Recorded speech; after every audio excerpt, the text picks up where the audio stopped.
अस्सलाम वालेकुम नाज़रीन, मेरा टीवी न्यूज़ में आओ या सायरा सुमरो आओ या बेरिया गुल सब खबर का नजर हेडलाइन ते।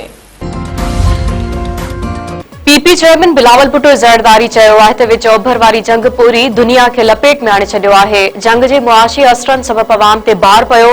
ख़बर आहे त केसिताईं मुश्किलातनि जो मुंहुं ॾिसणो पवंदो। पीपल्स पार्टी जंग जे ख़िलाफ़ आहे। जंग कंहिं बि मसइले जो हल न आहे। जंग सबबि नुक़सान आम माण्हू ते थिए थो। दुआऊं आहियूं त जेके कुवतूं जंग जे ख़ात्मे लाइ कम कनि पयूं उहे कामयाब थियनि।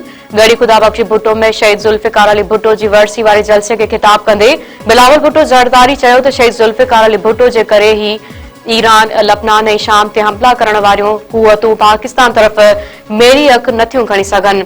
अवाम वफ़ाक़ी हुकूमत जे मुश्किलातनि ऐं सिंध हुकूमत जे वसीलनि खां आगाह आहे। आम माण्हू खे रिलीफ लाइ हारियुनि ऐं मोटरसाइकिल सवारनि खे सब्सिडी ॾियण जो फ़ैसिलो कयो। बेनज़ीर इनकम सपोर्ट प्रोग्राम ज़रिए बि माण्हुनि जी मदद करे रहिया आहियूं। ईरान अमरीका जा 3 जंगी जहाज़ किराए छॾिया। 2 हेलीकॉप्टरनि खे फायरिंग। अमर जो हिकु ॼणो लापता ॻोल्हा जारी। ईरान अमरीकी जहाज़ किराइण जी वीडियो जारी करे छॾी। पासदारान इनकलाब चवणु आहे त अमरीका जे लाइ अॼु कारो ॾींहुं आहे। अमरीका जो F-35 जहाज़ तबाह करे छॾियो आहे।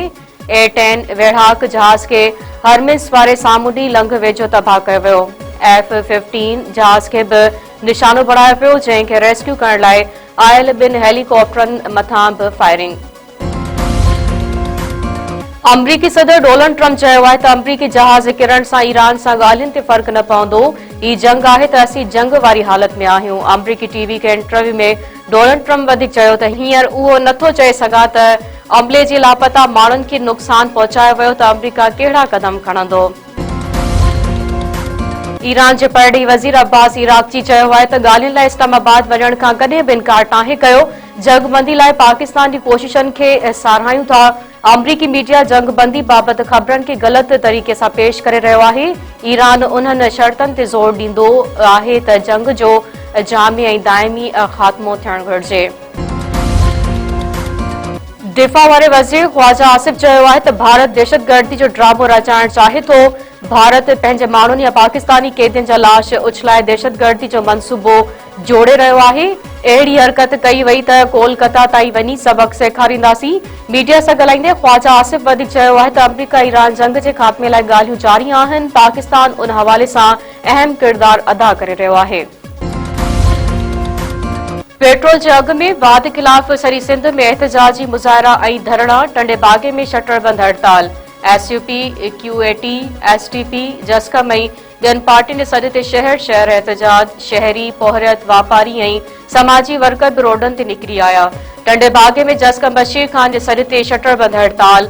कारकुननि ऐं शहरियुनि जो मुख्य चौक ते धरणो। कंदकोट वडीडन दौड़ काज़ी अहमद चेदारपुर बाढे ऐं कुबो सईद खान में एहतजाजी मुज़ाहिरा।